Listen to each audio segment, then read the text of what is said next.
Hello guys, I welcome you all to my YouTube channel. JKPSI constable और JKPSI के लिए जो बच्चे प्रिपरेशन कर रहे हैं उनके लिए स्पेशल मैथ्स क्लास की हमारी आज सेकंड वीडियो है। देखिए क्वेश्चन नंबर 1 अपना देख लेते हैं क्या कह रहा है हमारा क्वेश्चन नंबर 1। ये हमारा क्वेश्चन नंबर 1 आपके सामने है। ओके, क्वेश्चन ये कह रहा है, क्वेश्चन नंबर 7 है। ठीक है, देखिए इसको क्वेश्चन नंबर 7 को क्या कह रहा है। क्वेश्चन नंबर 7 कह रहा है यार, this question, how many bricks will be needed to construct a wall. Wall की डायमेंशन हमारे सामने ये दे रखी है, 4 मीटर लॉन्ग, 3 मीटर हाई और 13 मीटर ब्रॉड।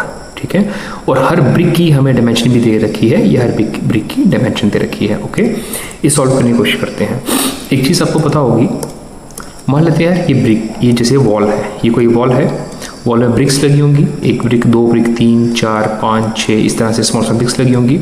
मैं एक ब्रिक को उठाता हूँ, एक ब्रिक को मैंने उठाया, मैं मान लेता हूँ यार इस ब्रिक की जो डायमेंशन है वो मुझे दे रखी है, वो कितनी है, एक ब्रिक की डायमेंशन मुझे जो है वो दे रखी है 20 बाय 12 बाय 6.5। ओके, इस तरह से मैं मान लेता हूँ कि मेरे पास कितनी ब्रिक्स हैं, टोटल मेरे पास n ब्रिक्स हैं। मैंने मान लिया मेरे पास n ब्रिक्स हैं। ठीक है, तो मेरा फॉर्मूला क्या बन जाएगा, n times volume of 1 brick, okay, is equal to volume of wall.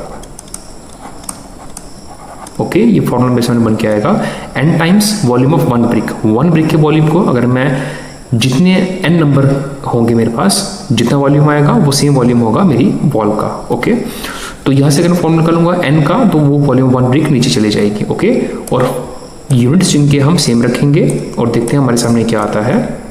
n की वैल्यू मेरे सामने निकल के आएगी, वॉल्यूम ऑफ वॉल, तो वॉल की वॉल्यूम क्या है हमारे सामने 4 मीटर। देखिए ब्रिक सेंटीमीटर में है तो मीटर को भी हम सेंटीमीटर में कन्वर्ट कर देंगे, तो ये बन जाएगा 400 सेंटीमीटर मल्टीप्लाई ये बन जाएगा 300 सेंटीमीटर मल्टीप्लाई ये बन जाएगा, हाँ 13 तो सेंटीमीटर ही है, इसको हम ऐसे ही रखेंगे, बटे में 20, ये एक ब्रिक की बात हो रही है, 20 सेंटीमीटर मल्टीप्लाई 12 सेंटीमीटर मल्टीप्लाई 6.5 6.5। देखिए क्वेश्चन को आसान करने के लिए मैं 6.5 को 13/2 लिख सकता हूँ, बिल्कुल लिख सकता हूँ। 13/2 6.5 ही होता है, 13/2 2 चला जाएगा ऊपर। अब बस मैंने इसको काटना है, काटने पे जो मेरा आंसर आएगा वही मेरा आंसर होगा। देखिए 13 से 13 कट गया, ओके, 0 से 0 कट गया, ओके, 2 से 2 कट गया, 4 1 से 4, ठीक है, 4 3 से 12, ओके, 3 1 से 3, 0 और 0, कितना है मेरे पास 1000, 10 ही आया और 1000 आया, यानी कि 1000 इज माई आंसर। तो इस क्वेश्चन का आंसर हमारा है 1000। ओके,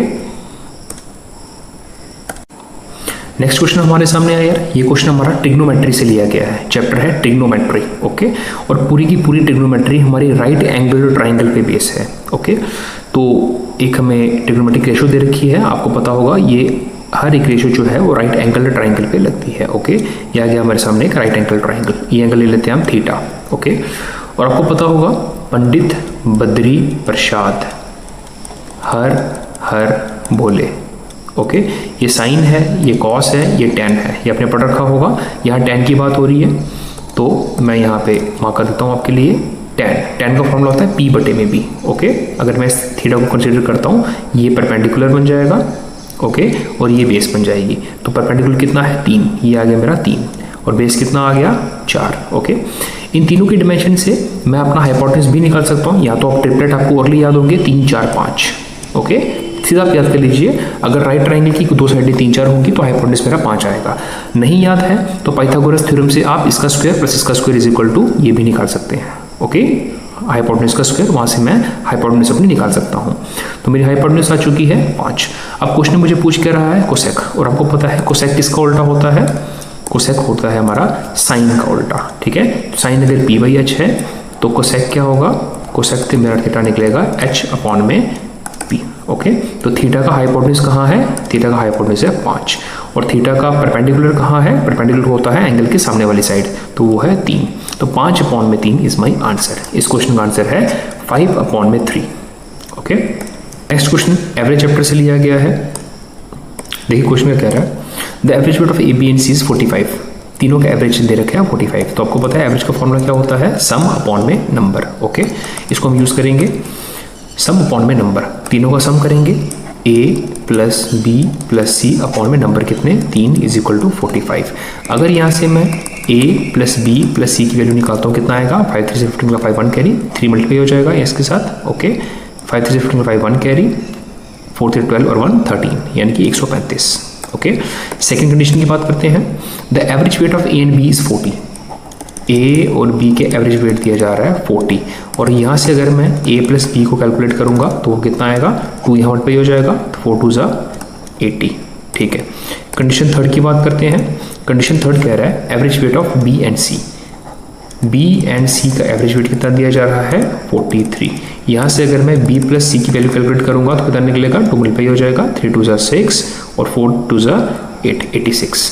अब इन तीन कंडीशनों से मैं ए बी और सी की वैल्यू निकालूंगा, मुझे बी की वैल्यू फाइंड करनी है तो टारगेट मेरा वही रहेगा। ठीक है तो बी की वैल्यू कैसे फाइंड करेंगे आप देखिए हम क्या करेंगे यार कि ए और बी कितना है 80, मैं ए और बी यहाँ 80 पुट कर दूंगा। ऐसा करने पे मेरा सी कितना आ रहा है 135 माइनस 80। 135 में से मैं 80 माइनस कर दूंगा। ओके 5 8 और 5 13 यानी कि सी की वैल्यू कितनी आ रही है 55। ओके ठीक है B plus C is equal to 86। B और सी को मैं यहाँ पुट कर दूंगा 86 तो ए की वैल्यू कितनी आ जाएगी ए की वैल्यू आ जाएगी हमारी 135 माइनस 86 माइनस 86। 15 में से 6 के 9। ओके ये बन गया 12 12 में से 8 के 4 यानी कि 49। तो ए की वैल्यू आ रही है हमारे पास 49। अब ए और सी की वैल्यू हमारे पास आ चुकी है। ठीक है इन दोनों की वैल्यूज हम यहाँ पुट करेंगे ए और सी की जगह तो हमारा बी भी आ जाएगा। तो मैं सॉल्व कर देता हूँ। इन दोनों को जोड़ लेते हैं पहले। इन दोनों को जोड़ने पे कितना है 9 5 14 का लगा 4 ए कैरी 5 4 9 और 1 10 104। ठीक है अब मैं ए और सी की जगह क्या पुट कर दूंगा 104 तो 135 में से माइनस कर देंगे तो मेरी आंसर मेरा निकल के आएगा 135 माइनस 104। 5 में से 4 के 1 3 में से 0 गए 3 31 1 में से 1 गए 0 31 यानी कि इस क्वेश्चन का हमारा आंसर निकल के आ रहा है 31 kg is my answer. Okay ये question number 13। Okay the number is first decrease by 10%। ठीक है पहले डिक्रीज किया गया है फिर इंक्रीज किया गया है। मैं लेट कर लेता हूँ यार मेरे को नंबर नहीं पता मैं लेट कर लेता हूँ। मेरे पास नंबर है 100x। ओके कहते हैं इस नंबर को 10% डिक्रीज किया गया 10% डिक्रीज किया गया। तो आपको पता होता है किसी भी नंबर का 10% कैसे निकालते हैं लास्ट का एक जीरो हटा के यानी कि 10। तो 100 का 10% कितना निकल गया 10। ओके तो कहने का मतलब ये है अगर 100 का 10% में इंक्रीज करूँ तो मेरा कितना निकल के आएगा 90x। ओके अब क्वेश्चन कह रहा है कि इसी नंबर को ये जो नंबर आया मेरे पास उसको मैंने फिर इंक्रीज किया 10% यानी कि इसको मैंने अब इंक्रीज करना है 10%। ओके तो आपको पता होगा किसी नंबर का अगेन 10% कैसे निकालते हैं लास्ट का एक जीरो हटा दीजिए 9। ठीक है तो 90 में 9 जोड़ दीजिए यानी कि आएगा 99x। कहने का मतलब ये हुआ हमारा ओरिजिनल नंबर ये था ये हमारा था original number ORG original number और ये हमारा है न्यू नंबर। अब क्वेश्चन हमें ये कह रहा है कि यार ऐसा करने से जो मेरा न्यू नंबर है वो 50 लेस है यानी कि ओरिजिनल से न्यू नंबर मेरा कितना लेस है 50 लेस है। तो जो कंडीशन दी चाहिए मैं उसके अकॉर्डिंग अपना क्वेश्चन कर लेता हूँ यानी कि 100x minus 99x x is equal to कितना मुझे दिया जा रहा है 50। तो क्वेश्चन कह रहा है फाइंड द ओरिजिनल नंबर तो x को उठा के मैं यहाँ पुट कर दूंगा। ठीक है 100 मल्टीप्लाई 50 तो 5000 इज माई आंसर। इस क्वेश्चन का आंसर आएगा हमारा 5000। तो ये 5 क्वेश्चंस और 5 कॉन्सेप्ट्स आपके आज के थे। मिलते हैं नेक्स्ट वीडियो में। आप अपनी प्रैक्टिस ज़बरदस्त रखिए। कोई दिक्कत कोई प्रॉब्लम अगर आ रही है तो मुझे कमेंट बॉक्स में आप बता सकते हैं। कोई पर्टिकुलर क्वेश्चन या कोई टाइप या कोई वैरायटी आपको तंग कर रही है वो भी मुझे आप बता सकते हैं। मैं उस वीडियो के माध्यम से आपके लिए कॉन्सेप्ट्स जो है आपके सामने रखूँगा। जय हिंद जय भारत।